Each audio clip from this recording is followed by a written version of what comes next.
again, Ruby, Sigrid and Agnes. Well, today it's not very sunny here in Grandma's garden, but it is warm. So Grandma's sitting outside with Grandad, enjoying being in our garden.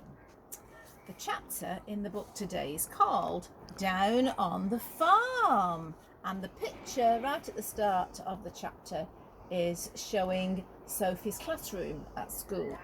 I don't know whether it looks like yours, but the teacher's there writing on the board and people are doing lots of different things. I think Sophie is drawing a picture again. She likes that.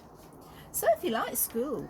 Learning things she had decided by the end of her first term was interesting, even though they did not have farming lessons as she had hoped they would.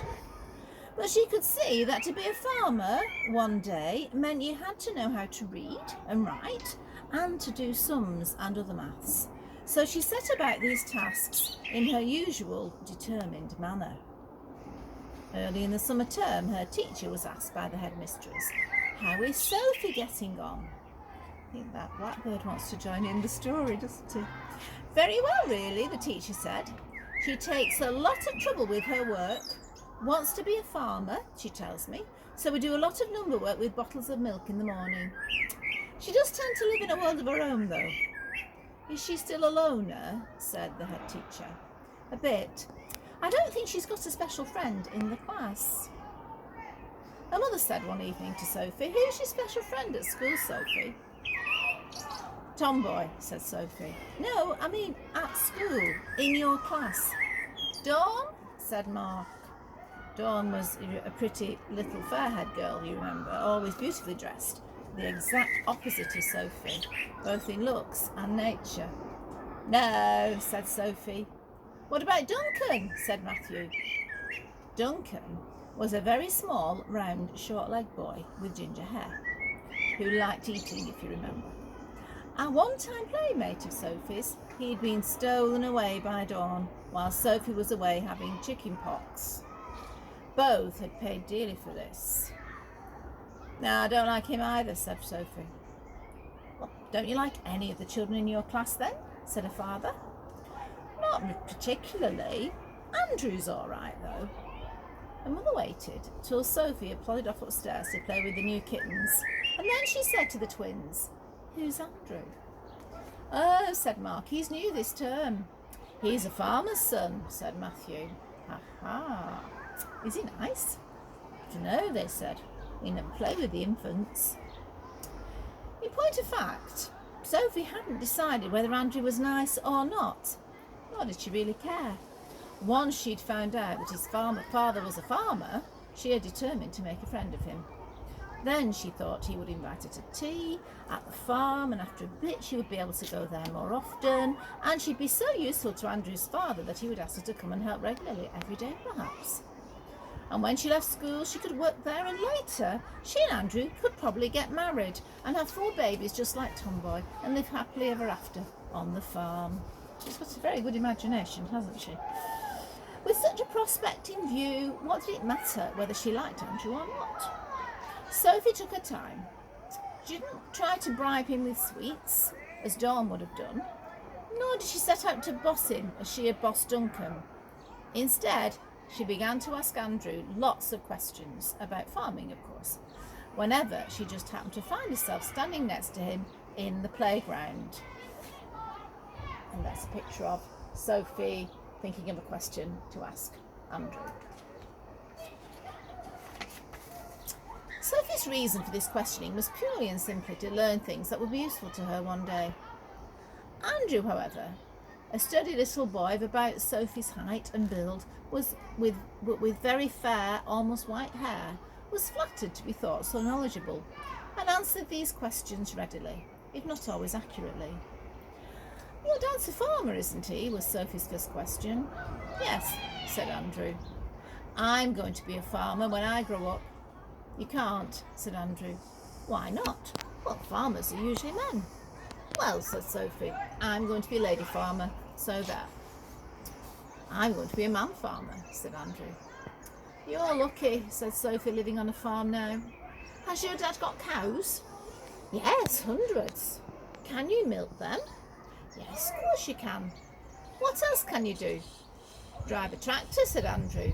He gripped an imaginary steering wheel, engaged an imaginary gear, and set off round the playground shouting, "Vroom, vroom, vroom, vroom, vroom, vroom, vroom, vroom, vroom."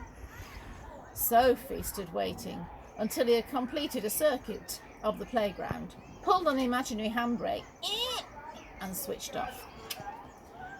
"I wish I could see your tractor," she said. But instead of the hoped-for invitation, Andrew only said, "It's green." "How much did it cost?" Sophie asked. "About £500,000. "Goodness," said Sophie, "your dad must be rich." "He is," said Andrew, "and I shall be too when I grow up. I shall have 6 tractors, and I shall have cows, pigs, sheep, chickens, ducks and geese." "And a Shetland pony?" said Sophie. "Oh, lots of them," said Andrew. Each day now, at morning and afternoon playtimes, Sophie plied Andrew with questions of an agricultural nature. The fact that she monopolised his company did not escape the notice of her brothers. Matthew and Mark prided themselves on being fast runners, and with the school sports day in mind, they spent their time in high-speed dashes across the playground, in which, not surprisingly, they almost always dead-heated. However, they could not help but see that each time they hurled themselves against the fence that acted as a finishing line, there were Sophie and Andrew, dark and fair heads together, chatting away, 19 to the dozen. "Sophie's always talking to that Andrew," they said to their parents. "Why ever shouldn't she?" said their mother. "I'm glad she's made a special friend at last. And he is a nice-looking boy." "He's not my special friend," said Sophie. "He just knows all about farming, that's all." "Must be a clever chap then," said her father. "How old is he?" 5. "Fancy." "Sophie fancies Andrew, Sophie fancies Andrew," chanted the twins, and they ran off before Sophie had time to tell them that not only were they mouldy, but they were also stupid and massive. "Don't take any notice, darling," said her mother. "They're only teasing." "It doesn't worry me," said Sophie loftily. They do that to be iterating." "Don't you mean irritating?" said her father. "Both," said Sophie. A couple of weeks went by, during which time Sophie continued her questioning of Andrew. She was also made to move her own livestock from the attic to the potting shed at the bottom of the garden. "I'm not having those kittens messing all over the attic," her mother said. "But they'll mess all over the potting shed," said Sophie. "And you'll clear it up. That's what farmers spend most of their time doing, you know, clearing up all the muck their animals make." Sophie said to Andrew the next day, "Your cows must make an awful lot of cow pats. I wish I could see them." "See the cow pats?" "No, the cows." "You can if you like." "You'll have to ask me to tea then," said Sophie. "All right." Sophie sighed. Silly boy, she thought. "I'll have to fix it myself, I can see."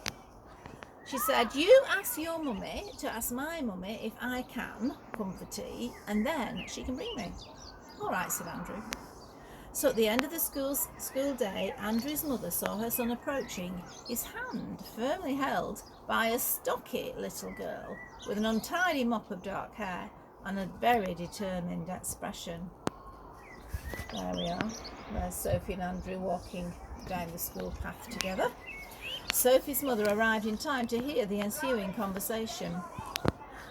"Go on, Andrew, ask her," said Sophie. "Mum," said Andrew, "can Sophie come to tea?"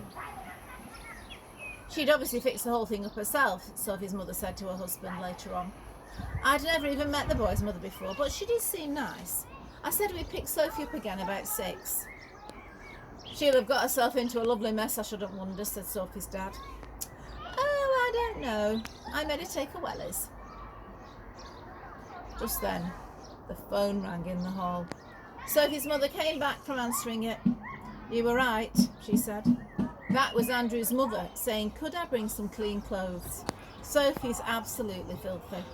She slipped up and sat down in a really squelchy cow pat. "Ah, well," said Sophie's father. "Farming's just like any other job. You start at the bottom and work up." And there's a picture of poor Sophie sat down in the cow pat. She'll have a very smelly dress, won't she? Or smelly trousers. Yeah, smelly dress. That's the end of that chapter. And tomorrow we find out a little bit more about Sophie's animals. I think something exciting happens at the end of the chapter, but you'll have to wait for tomorrow to hear that part of the story.